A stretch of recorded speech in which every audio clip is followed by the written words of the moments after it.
Hello students, welcome to IAE. In this video, we are going to discuss about an important numerical that often comes in the GATE examination. So this type of questions you will get in the GATE examination very frequently. So now, if you look at this question, you can see a transistor has been connected with another transistor and they have told you to find the overall GM of the given circuit. Now, what is this GM? GM is the transconductance of this total circuit. And what is given here? For the Q1 transistor, ये जो मेरा Q1 transistor है, Q1 transistor के लिए मेरे जो GM का value है that is 50 milliampere per volt given, and the current gain beta 1 is given as 50. Similarly, GM2 value is given as 100 milliampere per volt and the beta 2 has been given as 100. Now we need to find this overall GM of this circuit.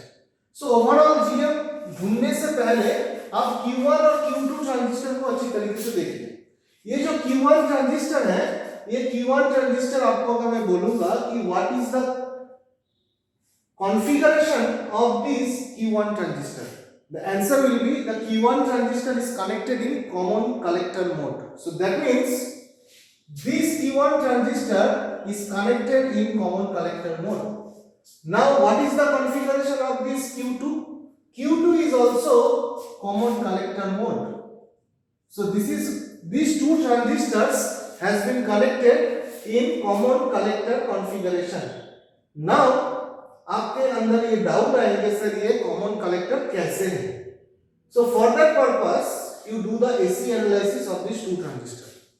तो जैसे ही AC analysis आप करेंगे तो AC analysis का पहला चीज क्या होता है कि आपका जो डीसी वोल्टेजेस होते हैं वो सारे डीसी वोल्टेज को आपको ग्राउंड करने होंगे. तो यहाँ पे जो डीसी वोल्टेज है वीसीसी इसको आप ग्राउंड करेंगे. तो जैसे ही इसको ग्राउंड करेंगे आपका कलेक्टर कॉमन हो जाएगा. इसीलिए मैंने बोला Q1 is common collector, Q2 is common collector. So now ये दोनों अगर कॉमन कलेक्टर है तो that means this is nothing but a Darlington pair collection. Because when आप देख सकते हैं कि ये जो Q2 ट्रांजिस्टर है इसका जो इनपुट है, so this is the input of the Q2 transistor and this is the output of the Q1 transistor. So मैं लिख सकता हूँ output of Q1 and this is input of Q2. So input of Q2 is connected to the output of Q1. That means this is a Darlington pair and we need to find the GM of this Darlington pair. Now GM का मतलब क्या होगा? Overall circuit का GM का मतलब क्या है? पहले ये चीज को सोचिए. तो GM का मतलब होता है ट्रांसकंडक्टेंस, मतलब output current by input voltage. So if I look at the GM value of this overall circuit, तो ओवरऑल सर्किट में आउटपुट करंट कहां पे लिखा है? ये मेरा I0. Now we need to find the overall GM of this circuit. अब GM का मतलब क्या होता है कि ट्रांसकंडक्टेंस ऑफ दिस सर्किट. अब ट्रांसकंडक्टेंस का मतलब क्या है? ट्रांसकंडक्टेंस का मतलब होता है कि मेरा आउटपुट जो करंट होंगे divided by the input voltage, इसी का तो नाम है ट्रांसकंडक्टेंस. सो ट्रांसकंडक्टेंस जैसे मुझे पता चला तो मैं इसको लिख सकता हूं आउटपुट करंट कहां पे गिवन है बेटा? यहां पे आपका आउटपुट करंट है, इनपुट वोल्टेज यहां पे गिवन है. So that means we can say it is nothing but del of I0 by del of V input. We need to find this term for this total circuit. Now अब देखिए ये जो I0 है, I0 कहां पे flow हो रहा है? इसके एमीटर पे. ये मेरा बेस है Q2 का, ये मेरा कलेक्टर है. सो यहां से और ये वाला ट्रांजिस्टर आपका NPN ट्रांजिस्टर है. तो ये अगर NPN ट्रांजिस्टर होगा तो NPN ट्रांजिस्टर के लिए एमीटर करंट किस डायरेक्शन पे होता है? एमीटर करंट आपका आउटवर्ड डायरेक्शन पे होता है. सो ये मेरा IE2 है because of Q2. Now आपका बेस करंट कहां पे होंगे? आपका बेस करंट इनवर्ड डायरेक्शन पे होगा because it is an NPN transistor. So IB2. Now look at this Q1. So Q1 का एमीटर कहां पे है? आपका एमीटर ये वाले पोजीशन पे एमीटर है. ये वाला टर्मिनल कौन सा है? Collector terminal. ये वाला टर्मिनल कौन सा है? Base terminal. Now similarly for the Q1 transistor ये भी मेरा NPN है और NPN के लिए मेरा जो एमिटर करंट है वो आउटवर्ड डायरेक्शन पे होगा, so that means it is IE1। Similarly यहाँ पे जो IB करंट होगा ये मेरा इनवर्ट करंट होंगे because NPN transistor. So these are the current direction you can see. Now ये जो GM था, दिस GM मैंने जो लिखा था that is del I0 divided by del of V input. अब ये वाला इक्वेशन देखिए, ये जो I0 है यहाँ पे है और यही करंट आपका यहाँ पे है, so IE2 is nothing but I0। So let us put the value, so del of IE2 divided by del V input. Now ये जो डेल E2 है बाय डेल V इन है, इसको मैं क्या लिखना चाहता हूं? इसको मैं लिखना चाहता हूं कुछ इस तरीके से। आप देखिए यहाँ पे मेरा डेल E2 है, IE2, तो इसको मैं लिखना हूं del E2, del I of E2 divided by del I of B2, कुछ इस तरीके से लिख सकता हूं, into del IB2 divided by del of IE1 into del of IE1 divided by del V input। ऐसे लिख सकता हूं, देखिए IB2 cancel out, IE1 cancel out, so ultimately आपका IE2 by V input आ जाएंगे।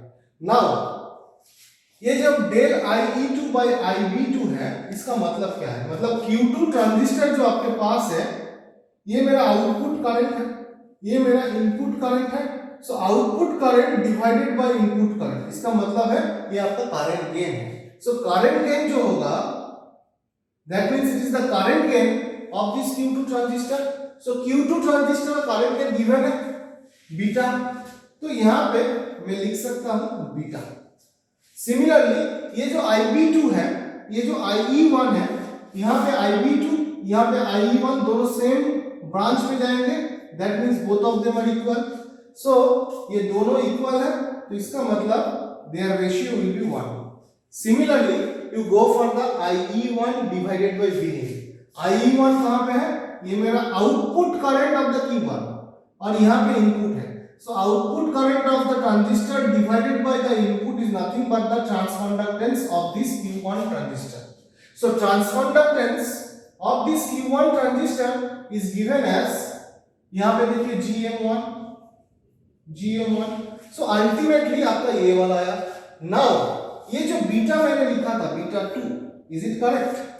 मैंने क्या लिखा था? IE2 डिवाइडेड बाय IB2, और ये मेरा कॉमन कलेक्टर है डार्लिंगटन पेयर में।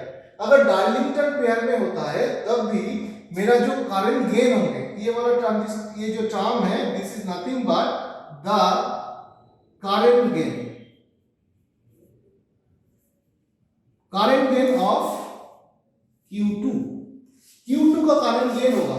Q2 का अगर करंट गेन होंगे तो हम लोग ये जो IB2 लिखा है इसके लिए, तो ये क्या सही है? मैं बोलूंगा सही नहीं है। क्यों नहीं है? ये गलत है। मैंने गलत क्यों लिखा? बिकॉज यहाँ पे ज्यादातर स्टूडेंट ये गलती करते हैं, इसीलिए गलती को दिखाने के लिए मैंने ये लिखा था। सो ये जो IB2 है ये B2 ओरिजिनल नहीं होगा, क्योंकि ये मेरा डार्लिंगटन पेयर है, डार्लिंगटन पेयर में मेरा ये कॉमन कलेक्टर है, तो इसका जो करंट गेन होगा that current gain will be equals to 1 plus beta 2, you know that. So ये मल्टीप्लाई बाय 1, ये GM1।